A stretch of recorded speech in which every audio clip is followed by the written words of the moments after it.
da nossa benfeitora Teresinha de Jesus, que possamos ser envolvidos e intuídos, e mais do que isso, captar as intuições, as orientações que o plano espiritual sempre nos cerca, que nós tenhamos, como diz Jesus, ouvidos de ouvir e olhos de ver.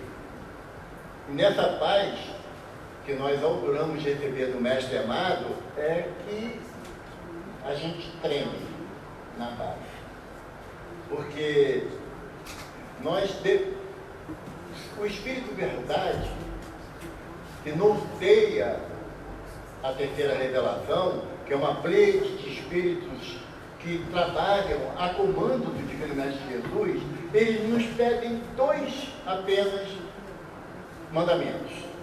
O primeiro é: espíritas, amai-vos. E o segundo: espíritas, instruí-vos.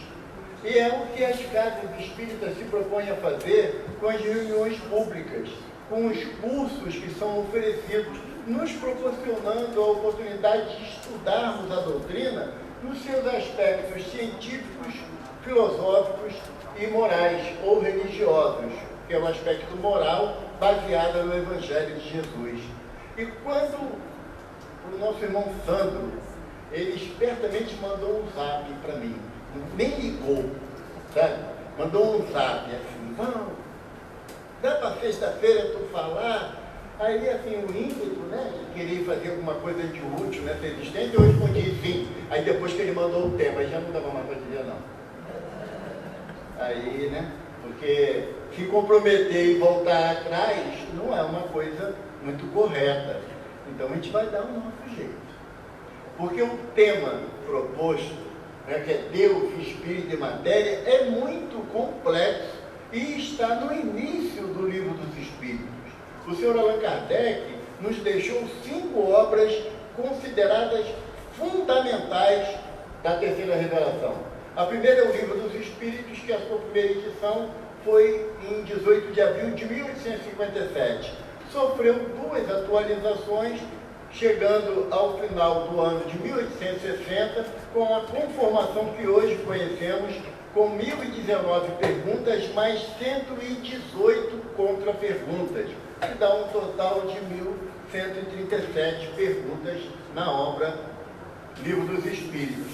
Mas Kardec percebeu que os temas tinham uma profundidade muito grande e não haveria condições de ele condensar essas orientações em apenas um livro. Então, o que aconteceu na edição de 1860? O senhor Allan Kardec dividiu o livro em 4 partes. A primeira parte, que trata do mundo espiritual ou mundo espírita, ele tenta nos trazer as informações científicas de como as coisas acontecem, como é a ação do plano espiritual sobre o plano material. E a primeira pergunta do Livro dos Espíritos, não vai responder, é: que é Deus? Porque a sociedade humana sempre se pergunta quem é, como é Deus. E são perguntas que não dão uma objetividade na resposta, porque, assim, eu vou falar para vocês, mas Deus não é aquele velhinho de cabelo, barbinha branca, sentada num trono bonito pra caramba. Aquele é Papai Noel. É diferente. Não é uma figura evangélica. É uma figura da criação da mídia humana para vender determinados produtos que casualmente concorre assim com o Natal, que é o nascimento de Jesus. É uma coisa que assim, a gente não sabe bem o que é não. Mas Papai Noel a gente tem um conhecimento melhor. Mas não é isso. O velhinho de barbinha branca, com um cajado na mão. Você viu? Até o Papai Noel tem um cajado também, né? Aquela bengala com uma voltinha assim na ponta, não tem? Mas era para simbolizar a figura de um ser superior. Então não é esse Deus que Kardec nos propõe a conhecermos. Ele fala na pergunta número 1 do Livro dos Espíritos, que é Deus, e ele responde que é Deus é inteligência suprema, causa primária, primeva, ou primórdia de todas as coisas, não importa, mas é a inteligência suprema. todo e qualquer parâmetro de coisa elevada que você possa ter, Deus está acima disso. E aí Kardec, num determinado momento, ele pergunta aos espíritos se é certo afirmar que dentre os atributos de Deus está a eternidade, a total sabedoria, a total consciência de tudo que acontece, ou seja, Deus é onisciente, onipresente, onipotente, justo e bom. São os atributos de Deus. E aí Kardec pergunta se é justo afirmar isso à luz da doutrina, à luz dos ensinamentos que os espíritos nos trazem. E os espíritos dão uma resposta para Kardec que certamente deixou ele muito pensativo, porque os espíritos dizem a Kardec: dentro do vosso entendimento porém vos afirmo, é muito mais do que isso. Aí Kardec, querendo complicar as coisas, fala assim: é possível o homem conhecer a intimidade de Deus?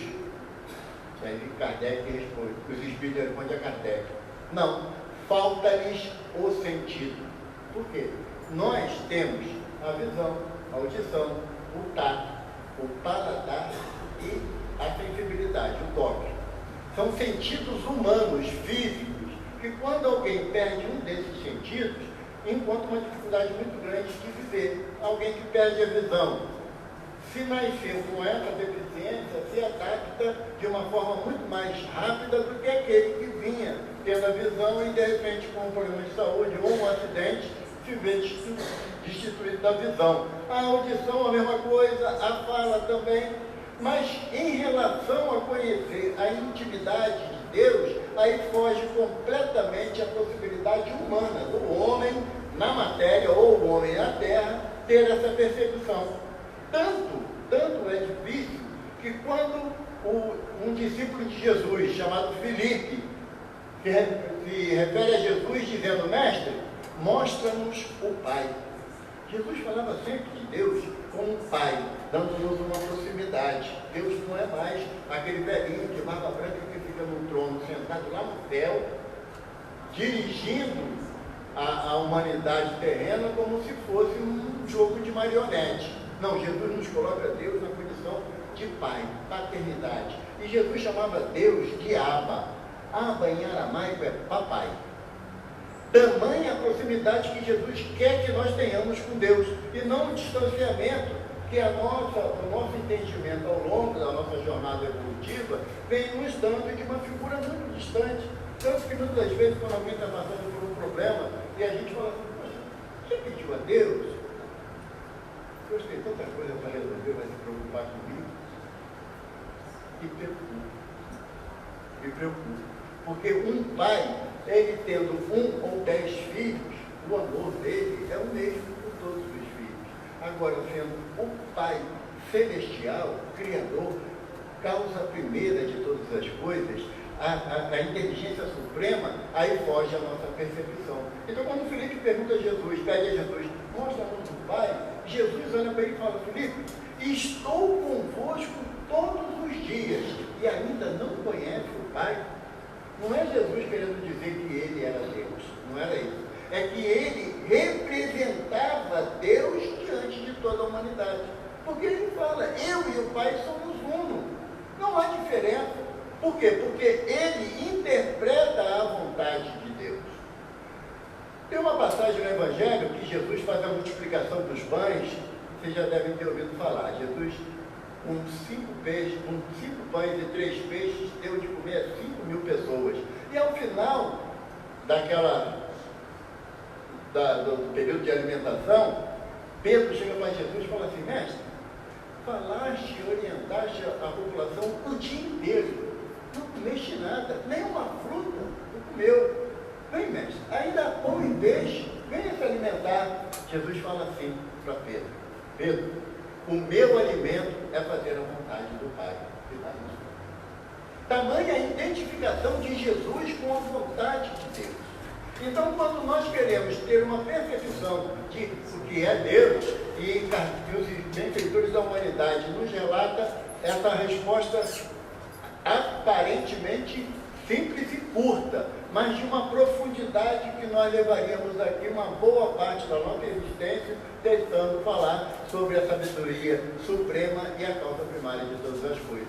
Porque quando fala causa primária de todas as coisas, você começa a analisar a Terra, o planeta Terra. Mas aí para poder, assim, tumultuar a cabeça da gente, não é só o planeta Terra, porque tem, assim, muitas estrelas, né?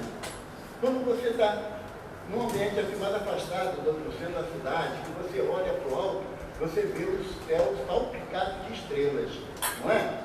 Aí quem morava, assim, quando a gente era criança, mesmo aqui no Rio de Janeiro, não tinha tanta iluminação, não é que eu lembro não. A minha irmã que falava isso, então eu acredito nela, né?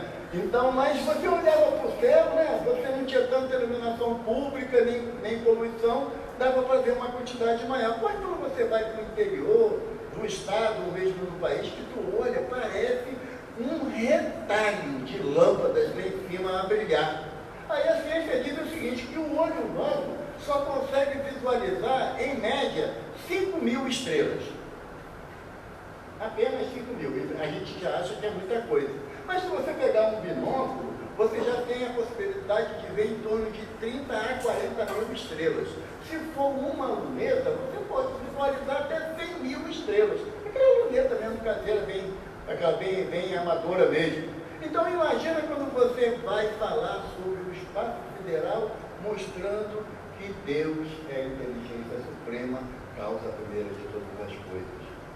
Tem um capítulo no livro A Gênese, também de Kardec, onde Kardec, nessa primeira parte do livro dos Espíritos, ele transformou num livro chamado A Gênese, onde ele busca dar explicações mais científicas acerca da origem do espírito, da origem do planeta, do universo, e tem um capítulo especial, o capítulo 6, chamado Uranografia Geral.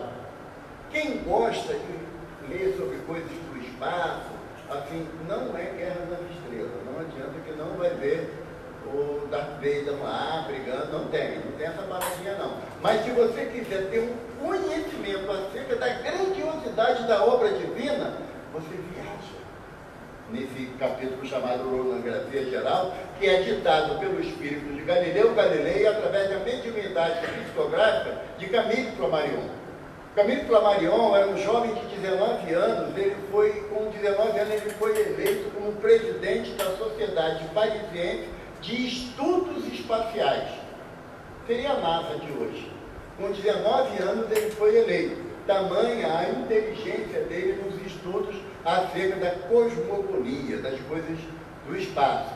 Então, ele serviu de médium para Galileu Galilei ditar sobre a uranografia geral. E aí você vai vendo que, olha que absurdo, a Terra não é o único planeta habitado. Puxa, e não teria lógica nenhuma na criação divina se fosse diferente disso.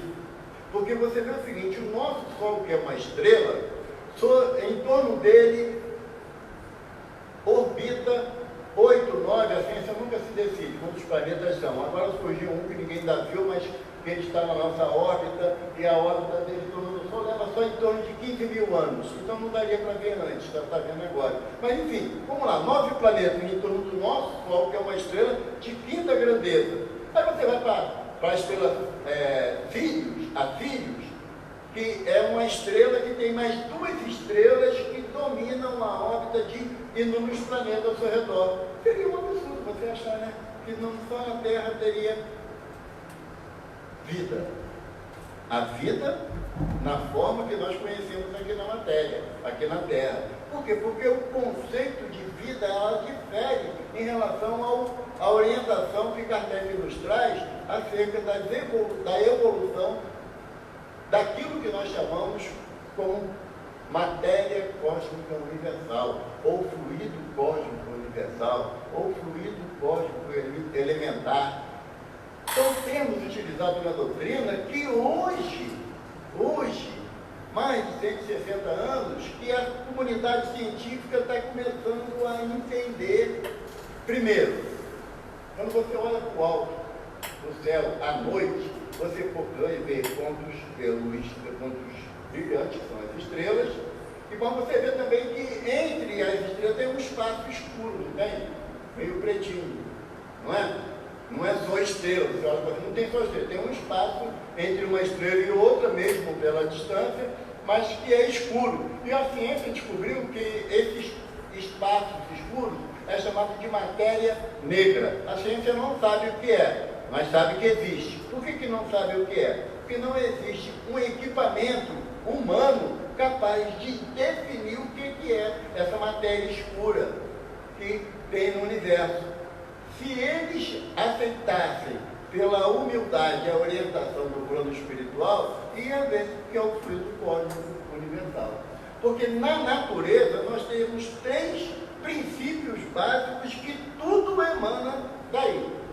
Nós temos a figura de Deus, que, como os Espíritos falam para a gente, é a inteligência suprema, e de Deus emana, ou o hausto divino, o hálito divino, emana o princípio espiritual e o princípio material. Como é esse princípio espiritual? Quanto descobriu, quanto para todo mundo.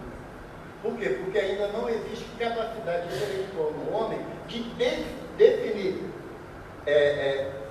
fisicamente falando, materialmente falando, como é esse princípio espiritual. Mas é um princípio aonde vem agregado o germe da inteligência que irá se desenvolver. E o princípio material, que é a matéria cósmica universal, que também emana de Deus, ela tem a finalidade de sair os dois. Deus, que é, como falamos, né? A suprema sabedoria, dele emana esses 2 fluidos, que eles vão num vértice e vai se unir no que nós chamamos matéria tangível. Mas aí que está a questão. Sabemos que nós temos no nosso processo físico, do nosso organismo, a mesma composição orgânica que tem a planta e que tem a pedra. A mesma. A mesma. Se fôssemos dissociar a nossa composição orgânica, ou química, ou material, nós íamos ver que, tirando do Evaldo um tecido, um pedaço da minha pele, é semelhante à composição orgânica da planta, que tem muita semelhança com os minerais. E não poderia ser diferente numa linha lógica de entendimento. Então, quando a gente lembra daquela orientação de Leon Denis, que ele fala para a gente que o homem dorme no mineral, se agita no vegetal, sonha no animal e desperta no hominal. É um processo evolutivo, gradativo e constante. O que os Espíritos nos dizem, no Livro dos Espíritos, na pergunta 27, que para que a matéria tenha densidade, tenha aparência material, ela é necessária ser permeada por esse princípio espiritual. Quem, lá no ensino médio, quem já estudou a química orgânica, eu nunca fui bom, mas eu guardei essa parte aí. Nós sabemos que a menor parte da matéria é o átomo, que é composto de elétrons, prótons e nêutrons. Sendo que o nêutron é uma coisa muito pequenininha, bastante pequenininha, que não dá para se ter a visão, e muitas das vezes os cientistas deduzem que é assim, porque para chegar a essa conclusão objetiva pela experimentação não é tão fácil. Mas nós sabemos que dentro do átomo, esses 3 elementos, o nêutron, ele não se movimenta dentro do átomo. É como você pegar uma bola, 3 bolas de ping-pong e colocar dentro de uma bola maior, transparente. A bola nêutron, ela fica baseada na parte inferior do átomo. O elétron e o próton, eles têm uma elíptica não constante dentro do átomo. Tá bom, para que isso tudo? Eu não estou entendendo nada. Mas meu pai entendeu, eu tenho que falar. Sinto muito. Porque isso aí eu aprendi nas aulas de Kardec. Agora, a aplicabilidade disso é diferente. Mas por quê? Porque se não houvesse o princípio inteligente lá dentro do átomo, lá no mineral, o elétron e o próton se espalhariam no universo e a matéria não teria densidade. espiritualidade, ela não seria unida, não se unia um átomo com outro átomo que formava um elemento, que vários elementos juntos formavam células, seres unicelulares, multicelulares, e vai se organizando até chegar a uma planta, até chegar a um animal. É por isso que aquela pergunta que muitas vezes falava assim, em tom de brincadeira, quem nasceu primeiro, a galinha ou o ovo, porque é um processo evolutivo constante que nós vamos aprendendo a desenvolver essas faculdades para que consigamos ingressar mais tarde no reino hominal, que é o que nós estamos agora. Então, esse princípio inteligente e o princípio material, ou fluido cósmico universal, que Deus cria constantemente, por isso que Jesus fala no seu Evangelho. O Pai trabalha até hoje e eu também, porque a ação do Pai Celestial, ela é constante no trabalho de desenvolvimento de toda a criação universal. Para que nós possamos ter uma percepção do princípio inteligente, sem viajar pela questão do mineral, do vegetal, do animal e a chegar no nominal, nós vamos ter fábulas de acreditar que espiritualmente o homem descende do macaco, o que não acontece. Como também que espiritualmente o homem descende de Adão, também não acontece. A visão que a doutrina vem nos dar de evolução das espécies é diferente da que Darwin dá na teoria evolucionista, onde o homem ele vai mudando a sua conformação orgânica até chegar ao que hoje nós somos, que é o Homo sapiens sapiens, o homem que sabe que sabe. Até essa condição de sapiens sapiens, o homem sapiens, ele só sabe que existe, mas não sabe que ele sabe. Então, nesse processo evolutivo, ele leva um período absurdo, que nem André Luiz falava da evolução em 2 mundos, que do momento, eu falei, que os átomos se aglutinam para dar uma formação à matéria, lá no princípio ainda da origem da vida, dos seres unicelulares, até chegar ao Homo sapiens sapiens, é um caminho percorrido por torno de 1,5 bilhões de anos. Não é uma coisa fácil. Não é uma coisa tão simples de falar na questão como nós chegamos à condição de espírito. Não é tão fácil assim adquirir um corpo numa existência para que nós possamos fazer o nosso processo evolutivo. O Carlinhos Conceição, tem muito carinho por ele tem uma música que ele fala que a gente não imagina o trabalhão que dá, os rascunhos e mapas para uma nova existência. E a gente orgulhosamente diz que não acredita, não. Mas é realmente um processo evolutivo onde os engenheiros genéticos da espiritualidade, que trabalham sob o comando do Divino Mestre Jesus, vão fazendo a proposta de evolução desde os princípios mais básicos. Porque se fôssemos criados instantaneamente pela vontade de Deus como espíritos, sem passar por um processo de aquisição de conhecimento, nós não teríamos a mesma percepção que hoje nós temos em relação à lei de preservação. Se eu sei que ali tem um buraco, eu não vou conseguir pular, e eu tento assim mesmo, eu caio no buraco e me machuco, a lei de preservação não deixa eu fazer isso.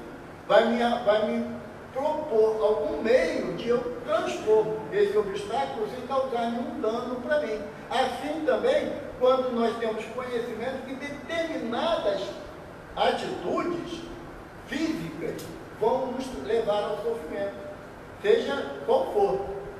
A questão da alimentação inadequada, do uso da bebida alcoólica ou de drogas lícitas ou não lícitas. Eu estarei introduzindo certos elementos, componentes no meu corpo, que deu um monte de trabalhão para conseguir, e não estaria sendo agradecido a Deus por essa oportunidade. Porque não é só papai e mamãe terem alguns minutos de carinho, de amor, através da relação sexual, que o espermatozoide viaja pelo útero da mulher até alcançar o óvulo, óvulo, e ali o fecunda e começou a vida. Não, não é só isso.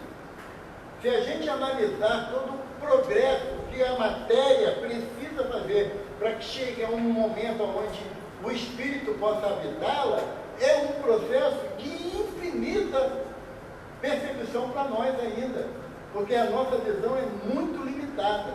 Então, quando nós falamos de Deus, Espírito e matéria, Kardec trouxe esses pontos com o objetivo de a cada dia nós rendermos mais louvores a Deus pela oportunidade de estarmos aqui na matéria, no corpo físico. Porque não é fácil nós conseguirmos esse trajeto todo, porque não tem essa percepção, que muitas das vezes, quando tomam conhecimento dessa evolução do princípio espiritual agregado ao princípio material, de achar que, eu já fui um cachorrinho, ninguém quis ter elefante, nem rinoceronte, né? Quer dizer, cachorrinho, gatinho, é igual a época de namoro, os bichinhos são todos pequenininhos, né?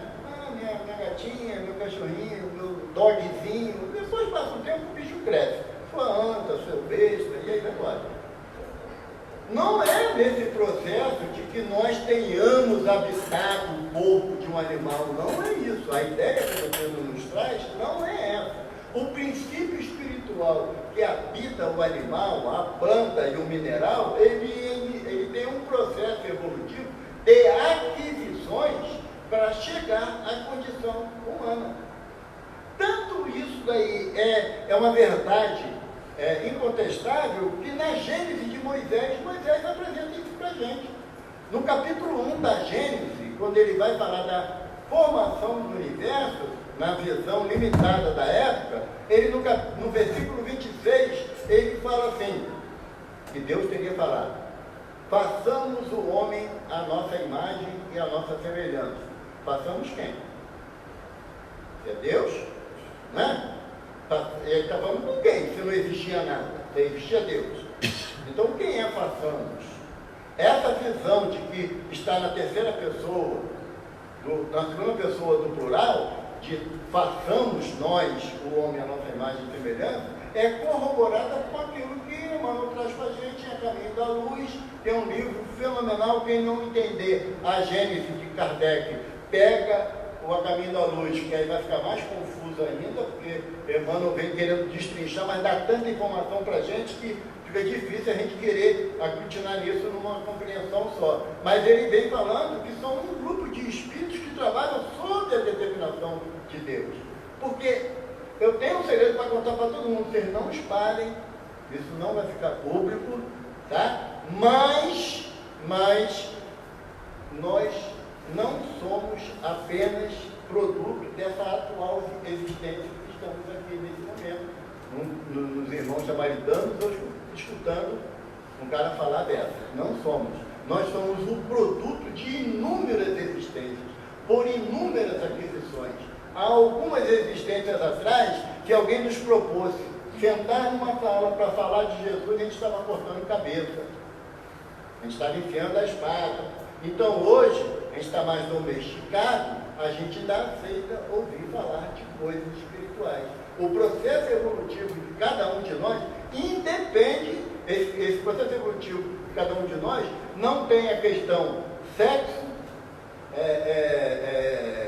a intelectualidade, a condição social, não tem nada. Todos nós temos as mesmas possibilidades de evoluir, porque Deus é infinitamente bom e justo. É um atributo dele. É um atributo de Deus, como Kardec nos coloca, é que ele é infinitamente bom e justo. Se ele é bom e justo, tem que dar condições a cada um de nós, iguais. Sendo que cada um a percebe de uma forma diferente, aí é individual. Aí a lei de Deus, ela entende que o meu progresso, eu poderia nessa existência estar falando sobre pontos mais profundos da doutrina com mais facilidade, mas eu não consegui aprender, então eu falo daquilo da forma que mais me favorece o entendimento.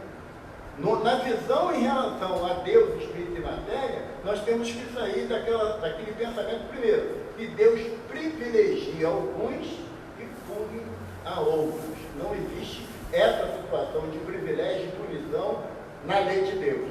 Não existe.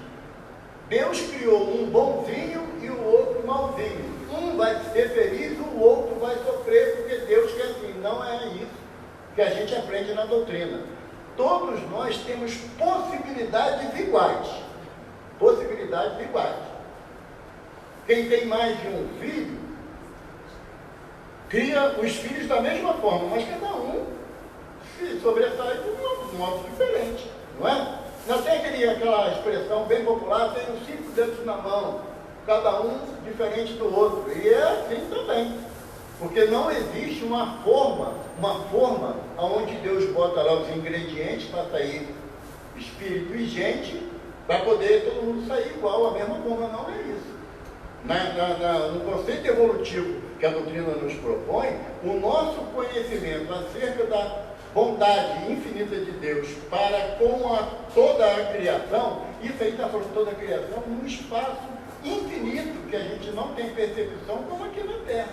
A mesma lei de progresso que rege nós que estamos aqui num planeta obscuro, em prova e expiação, que ainda está carente de tantas qualidades morais, a mesma lei divina que nos rege no nosso sistema solar, Júpiter, que é um planeta mais evoluído do nosso sistema, na mesma intensidade.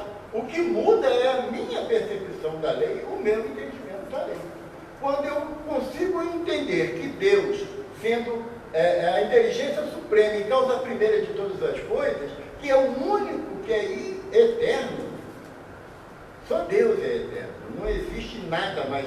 Nós, a partir do momento que nos tornamos espíritos, nós alcançamos a imortalidade. É por isso que nós, dentro do conceito espírita, nós entendemos que o que morre ou o que vai sofrer o processo de transformação é o corpo. Evidentemente que não é uma situação fácil de entendimento quando está próximo de nós. Quando perdemos uma mãe, um pai, um irmão, um filho. São situações extremamente difíceis de encararmos. Mas a doutrina nos garante, nos afirma e prova que não houve a cessação daquele sentimento que unia aquele grupo de pessoas pelo fenômeno morte ou pelo fenômeno transformação. Nesse pensamento de transformação, nós viremos compreender que Deus é realmente a inteligência suprema, porque seria ilógico que Deus criasse algo para fazer-nos sofrer, não é? Não, Deus quer que eu sofra. Não existe isso. Não existe isso. Jesus fala assim para a gente: se o teu filho te pede um pão, você não dá uma pedra. E se te pede um peixe, você não dá a serpente. Sendo maus como sois, e dão coisa boa aos vossos filhos, imagina o Pai Celestial. Muitas das vezes, quando um filho pede alguma coisa que a gente não pode dar, o coração da gente sangra, porque a gente queria dar. Mas também sabe que se der tudo que o filho pedir, ele não vai aprender a viver a vida. Porque julga que tudo é possível. Tudo é fácil. Então, mesmo quando Deus vê a nossa necessidade, mas entende que aquele meu pedido não é o melhor para mim, porque vocês já ouviram alguém falar assim: Senhor Deus, eu gostaria que o Senhor mandasse para mim uma lepra, para eu sofrer bastante e evoluir. Você escutou alguém falar isso já? Só se estiver meio pancada da cabeça, né? A gente vai pedir o quê? Senhor, eu quero a saúde total, mesmo que meu vizinho não tenha nada. Aí é problema dele. Mas eu quero a saúde plena, tanto física quanto financeira. Quer dizer, uma boa bolada lá, uma mega cena da virada daria bom. Nenhum de nós tem o hábito de pedir as coisas que caracterizamos como ruins para Deus. Mas como Deus é a suprema inteligência, Ele sabe que nem sempre o que pedimos, ou melhor, na maioria das vezes o que pedimos não é bom para nós. Então ele chega e fala assim: tá bom, você quer ganhar na Mega Sena, mas eu vou te dar um trabalho para você trabalhar, acordar 6 horas da manhã, chegar em casa 8 horas da noite, vir feliz da vida com o teu salário no fim do mês, que nunca dá para o mês todo. Mas aí é problema meu, não é de Deus. Por quê? Porque ele me faculta a possibilidade de que eu tenha um entendimento que tudo é um processo evolutivo. Tudo. Se eu fui criado pela vontade de Deus, simples e ignorantes, como está na Gênesis de Moisés, eu falei que está no versículo 26 do capítulo 1, onde ele fala, façamos o homem a nossa imagem, a nossa semelhança. No capítulo 2, no versículo 7, quer dizer, já passou uma opção de milhões de anos, na cronologia de Moisés. Está escrito assim, e Deus, juntando do barro, fez o homem e soprou-lhe nas ventas a vida. E o homem se tornou ser vivente. Por quê? Porque é o processo de evolução da matéria, como Kardec nos coloca, em várias etapas, e o processo de evolução do princípio espiritual também, para que se una, unindo-se nesse processo evolutivo, o espírito começa a... Duvido que alguma das meninas aqui presentes ia querer casar com aquele cara. Porque o bichinho era feio pra caramba, pequenininho, e 30 anos já estava velho, morria em torno dos 40, por diversas doenças da época. Mas com a evolução natural dos seres e das coisas, hoje o homem consegue chegar aos 60 bonitão que nem eu. Não ri, quebra firma. Isso está no Face, todo mundo vai ver você rindo. Entendeu? Mas todos nós temos a possibilidade de evolução que Deus nos faculta. Independente do fato se vai ser bom ou ruim, feio ou bonito, rico ou pobre, não tem essa. Porque para Deus, sendo Ele a inteligência suprema, Deus nos olha com igualdade. Porque Jesus fala assim para a gente, ele afirma a afirmação de Jesus. Deus faz nascer o sol sobre o bom e o mal. A chuva cai sobre o justo e o injusto. Então, para Deus, se você crê em Deus, Ele te ajuda. E se não crê também.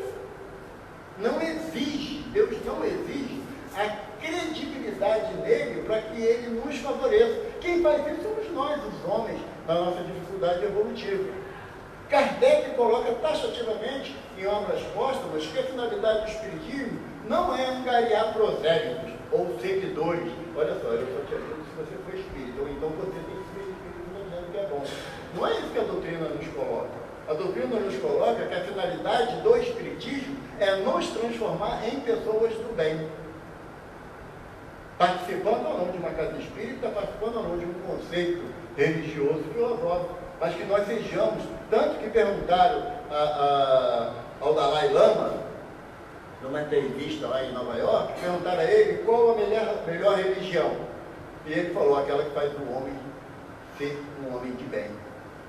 É o conceito da doutrina, é essa. Porque não importa se o Dalai Lama é budista e tem a visão do budismo na sua vida, a doutrina espírita compactua com aquilo que o budismo fala, com o que o taoísmo fala, o hinduísmo, o maometismo, não importa, desde que nós sejamos pessoas de bem, para que favoreçamos o quê?